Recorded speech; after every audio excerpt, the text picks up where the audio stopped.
Hello friends, నేను రాజు గారు. YS Jaganmohan Reddy గారికి ఐపాక్కి ఒక ఫెవికల్ బంధం ఉన్నట్లుగా కనపడుతుంది. ఐపాక్ టీంని వదలనంటే వదలంటున్నాడు జగన్మోహన్ రెడ్డి. 2024 ఎన్నికల్లో మళ్ళీ మనమే గెలవబోతున్నాము అన్న, ఖచ్చితంగా ఈసారి 175కు 175 కొట్టబోతున్నామంటూ ఎన్నికల తర్వాత ఐపాక్ బృందం జగన్మోహన్ రెడ్డితో కలిసి సెలబ్రేషన్స్ కూడా చేసుకున్నారు.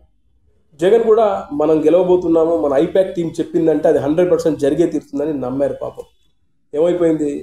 క్రికెట్ టీం లాగా 11 మంది ఎమ్మెల్యేలే గెలిచారు.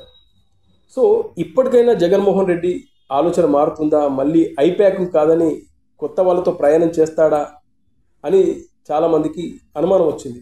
ముఖ్యంగా వైఎస్ఆర్సీపీ నాయకులు, కార్యకర్తలు ఈసారి మా జగనన్న ఐపాక్తో కాకుండా మరో కొత్త వారితో వెళ్ళే అవకాశం ఉంది అనుకున్నారు.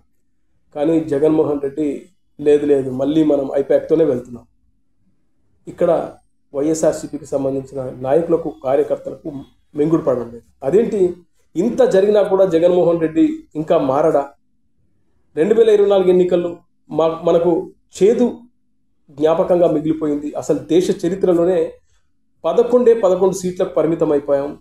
ఎక్కడ 151, ఎక్కడ 11. ఇంత జరిగినా కూడా జగన్మోహన్ రెడ్డి మళ్ళీ ఐపాక్ అంటాడేంటి అని చెప్పేసి వైఎస్ఆర్సీపీకి సంబంధించిన నాయకులు తగలబట్టుకున్నారు. అయితే ఇక్కడ జగన్మోహన్ రెడ్డి పాపం ఐపాక్తో వెళ్ళకూడదని అనుకున్నాడు. కానీ ఇక్కడ ఒక ట్విస్ట్ జరిగింది. అదేంటంటే, మీ అందరికీ తెలుసు, జగన్మోహన్ రెడ్డి గారు ఈ మధ్యకాలంలో బెంగళూరుకు తెగ ట్రిప్పులు కొడుతున్నాడు. ఎందుకు అని చాలామంది ఏమనుకున్నారంటే, బెంగళూరులో ప్యాలెస్ ఉంది కదా, ఆ ప్యాలెస్లో సేద తీరడానికి వెళ్తున్నాడు జగన్మోహన్ రెడ్డి, రిలాక్స్ అవ్వడానికి వెళ్తున్నారు అనుకున్నారు. అది కాదు, అక్కడ మంతనాలు జరుపుతున్నాడు ఒక టీంతోని. ఆ టీం ఎవరంటే, కర్ణాటకలో, తెలంగాణలో కాంగ్రెస్ పార్టీని అధికారంలోకి తీసుకొచ్చిన సునీల్ కనుగోలు ఆయన టీంతో 2-3 సార్లు వెళ్ళి ఆయనతో మీటింగ్స్ జరిగాయి సీక్రెట్గా.